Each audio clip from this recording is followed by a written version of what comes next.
Hello, I'm Joan Crawford, and this is I've Got a Secret.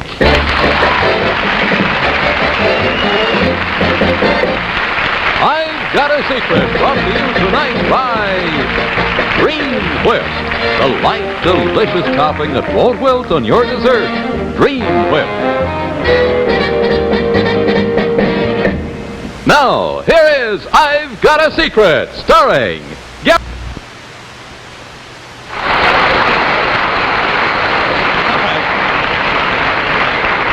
Now comes the moment that we've all been waiting for. On October 29th, the show of the week is presenting a television special called The Ziegfeld Touch.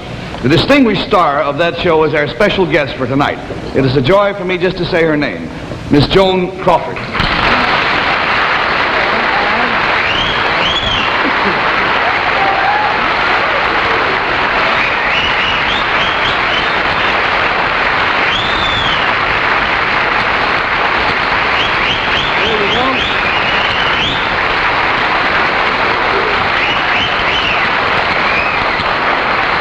I hate to stop that applause, but it's only a half-hour show. Miss Crawford, would you tell us what it is that you have in store for our panel? Yes, Gary, instead of a secret for them to guess, I'd like to see how well they do with a different sort of problem, one that will test their powers of persuasion and salesmanship, and at the same time raise money for a very worthy cause. Well, that sounds kind of intriguing. How do we go about all this? Oh, it's very simple. One of the latest techniques of salesmanship is selling by telephone. And if you'll open the curtains, we just happen to have 4 telephones set up.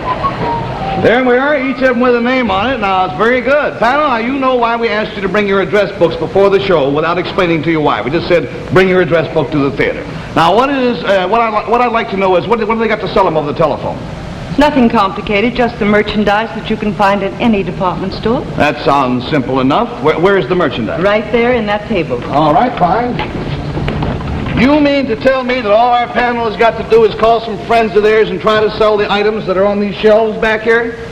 Boy, the panel never had it so easy. Don't be so sure.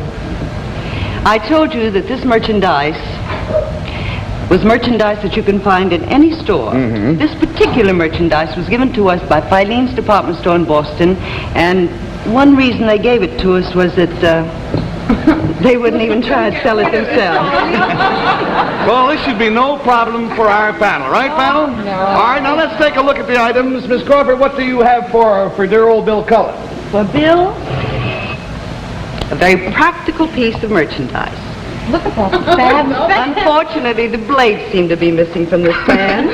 One small blade. All right, Bill, here you are. Now, you shouldn't have any trouble convincing someone to buy that. It's perfect for cooling your house in the wintertime. Now, what do we have for Betsy?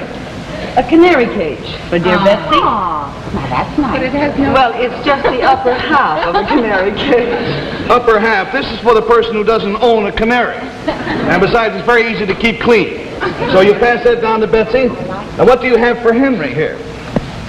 A perfectly matched pair of shoes. Oh. They are identical in every detail. Well, here you go, Henry. 2 left shoes. And you can't get shoes more identical than that. So pass those down to Henry. And Bess's thing here is kind of bulky, so I'll get it. Bess gets the bargain. 3 raincoats for the price of 1. That's great. because they're all stuck together.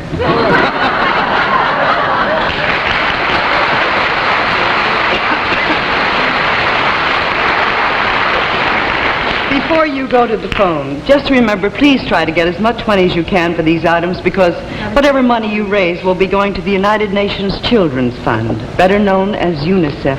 That's right, but friends, look, we don't want to make it too easy for you, panel, so use every known source of persuasion, convince these people they must buy, create a need for this merchandise, but please do not mention UNICEF. It'll make your sales job much, much too simple, okay? No. All right, now, as soon as you get someone on the phone, tap loudly on the window of your phone booth. We'll turn on your microphone, and Miss Crawford will listen and report the other end of the conversation. So, panel, you can get going. Best don't forget to pick up your raincoats as you come by. Let's see whose salesmanship can raise the most money for UNICEF. Take your object with you, yes. Now, as soon as you sell your first item, I will hand you another one, because Miss Crawford has brought us some lovely merchandise. May we examine while they make their phone calls? That's for you. Large moths. Gee, thanks so much. All right. Here's a bell without a toll. Without a clapper, and I think they call them a clapper in there. This is a bell that doesn't bell. Right? All right. Oh, here. Oh, What do we got? This is a dilly. I got two here. All right. No, here. Look at this one. So Jack in the Box? No jack. Jack in the Box with no Jack in the Box. Oh, these are dandy. What do we do? Choose our weapons? I wouldn't dream of it. Ice tongs that have no hinge. Yes, I'm a sissy. Somebody's tapped on the... Has anybody got hold... Henry's got hold of somebody. Let's go see what... Listen, I'm doing a thing on the telephone. I'm selling a pair of left shoes. It's a perfectly matching pair. Now, I can't tell you where the money goes, but it's to a good cause. Now, how much do you suppose you'd care to give for a pair of matched moccasins? They're both lefties, and I'm not going to stick you too bad. How much? Well, I don't know. Make a large, worthy bid.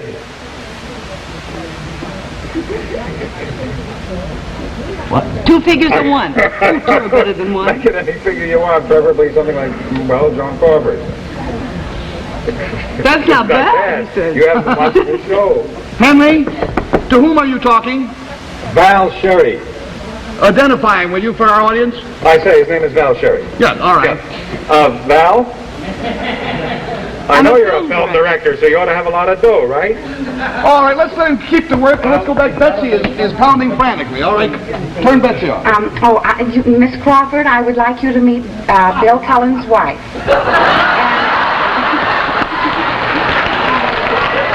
How do you do, Mrs. Cullen? Well, she can hear you. I don't know whether you can, can you, no, can you hear her? No.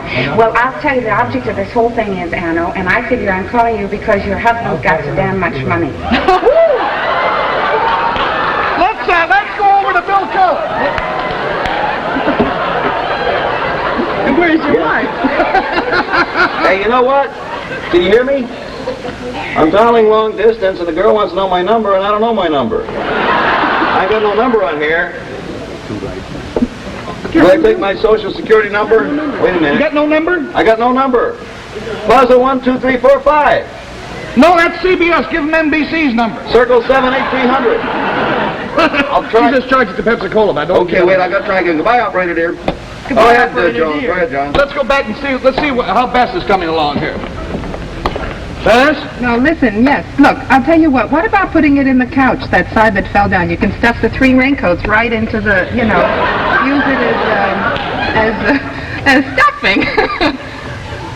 Yeah. Stuffing for an old couch. She said, I have money in there. I don't know, what else? Don't you want 3 raincoats? What do you say? Come on.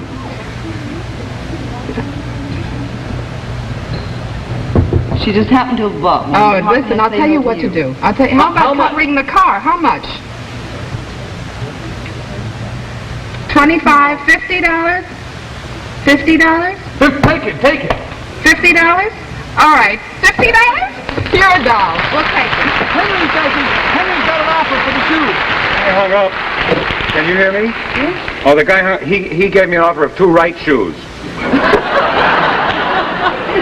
You're going steady. Or Betsy's pounding frantically, yes. There's Mrs. Cullen again, Miss Crawford. I have finally gotten a commitment out of her. You tell her, Ann. why'd you call me? There's no number around here. Bill Cullen. Of Bill's money. She says thank you very much. What do we sell next? All right. Is that all? How much? $20. $20. We got more than 12. We got lots more stuff. Let's go. There's one blade, yes, there's only one blade, but it's very good because when it goes around, it vibrates the table, June, I am not. I haven't even had a thing since... Who's June? June Reed, friend of mine. Oh. Yes, lives down in the village. How much, June, for a fan with 1 blade? Well, yeah. $1. No, this isn't the Price is Right. I've got a secret. Can I have 12 bucks, June? All right, I got 12. For you, $12 for a Take fan with 1 blade. I'm afraid that's all we have time for. Well, these other objects that we have for sale, we'll keep them on the phone, right on selling them until they get much more money for UNICEF. We got a total of $82 and 2 right shoes so far. We're going to keep them on the phone there until they sell all this other stuff. Now, I would like to, in thanking Miss Crawford, point out to you that she came not just for what fun we hope she had here, but to point up the fact that on Halloween night, UNICEF will be collecting. The kids will be coming to your home. Be generous. Thank you, Miss Crawford, ever so much. It's been a great show. Good night. Now, here's a message from next week's sponsor, Hertz Rent-A-Car. Got a problem, Hank? And how? With this trip I've got to make. I wish I could get out of town. Not if you had to drive 400 miles and then make 11 calls in 3 days. Wow. I'll be driving night and day. Why don't you fly? I'll still need a car when I get there. Say! Hertz! Right. Save time by flying where your business takes you. Then rent from Hertz. You're in business the moment you arrive. You can make all your calls faster, write your own timetable. And with Hertz, you can rent it here, leave it there. Rent a new Chevrolet sedan in one town, leave it at any Hertz station for just a small service charge. Call Hertz or your travel agent to reserve a car anywhere. The low Hertz rate includes insurance, gas and oil, even if you buy it on the road. When you need a car, remember Hertz. Let Hertz put you in the driver's seat.